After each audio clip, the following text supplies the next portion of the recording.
Right now, I am currently holding 2 bullets. Now, there's nothing taped to the back of my hand. I'm not holding anything in my other hand off camera. And I know what you're thinking, no, there's nothing there either. This is what's known as M198 Duplex. What's up, guys? Skippy Africanus here, and today we have the first of many episodes going over the various cartridges in my collection. Starting off with, as mentioned, the M198 Duplex round. So unlike a traditional 7.62 NATO round where there is only 1 bullet sitting atop your powder, in this round there is actually 2 bullets, the one right here exposed on top and one right under it inside the case that sits in a sort of hollow pit at the base of this top bullet. Both projectiles are of course lighter weight, sitting around the 80 grain mark, giving you a total weight of around 160 grains. Both of the bullets are also full steel construction as opposed to lead in order to help it maintain a lighter weight while still giving you a proper shaped bullet. And then of course covered in this copper jacket so as not to harm the barrel. Now, why does this exist, you may ask? Well, it came about as a way to better increase hit probability. Now, I don't recall the exact numbers, but studies were conducted after World War II that showed that it took something like around 50,000 rounds fired for every 1 enemy killed. Which, upon seeing this, the United States military sought for a way to bring that number down, even if it was only by,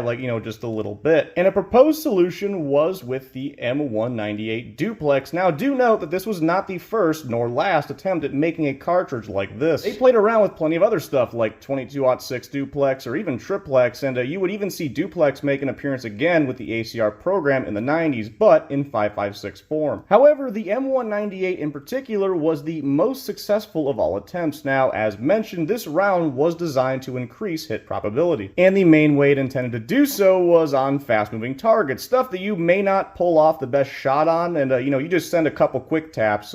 Rather than send 1 bullet, you send 2, giving you a higher chance to land an actual hit on the target. And of course, dispersion was an important aspect to bullet design. The bottom bullet hidden beneath the case actually sits at a slight angle. And this was done in order to better help with dispersion, which if you are curious on the actual dispersion of these rounds as well as accuracy, Ian and Carl have a video on InRange TV from around 4 years ago that tests exactly that. Definitely a good watch, though if you don't wish to watch the video, however, I'll simply mention that at around 25 yards, they got 2.5 inches of dispersion. At 50 yards, this increased to 3.25, and at 100 yards, it was a whopping 10 inches. And it should be noted that the front bullet tended to fire pretty close to the point of aim. For all intensive purposes, the round actually appears to do what it was intended to do. And in fact, this round did see a very tiny bit of service in Vietnam, with something like 2 to 4 million rounds actually being produced and fielded. Which I was trying to get some information on exactly how, what they were doing, what they were chambering them in. Information online, it's hard to really pinpoint it. Yes, it does seem like they would actually run these in the M60s.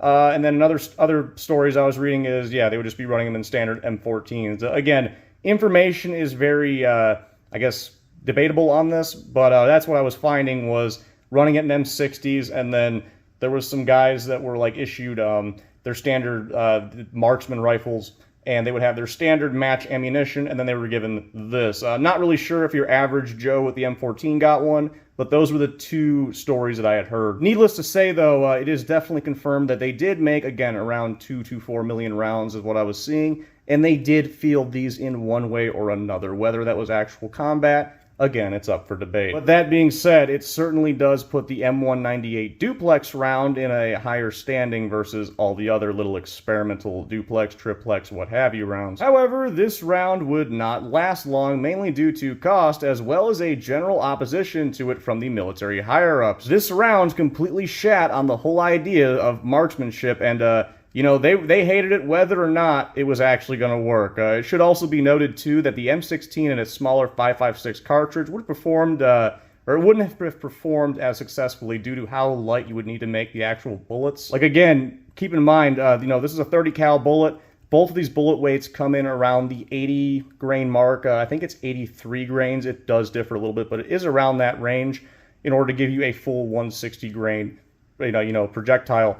But as soon as you start going to smaller 22 caliber diameter bullets, I mean, think what happens if you split, say, a standard 62 grain. You're firing like 31 grain bullets, and you know, back then they were running 55 grain, so it would have been even smaller. Of course, you know, one thing I will mention is do not take my word for that, because they would actually test it out themselves later in the 90s with the ACR program. Colt's rifle, to be introduced into that, actually was chambered with a 5.56 duplex round. Much like the other rifles in the ACR program, minus, I guess, the G11 kind of, yeah, it performed very, very poorly. But anyways, that's about it on the M198 duplex round. I hope you all enjoyed the video as much as I personally enjoyed making it, and I will see y'all next time.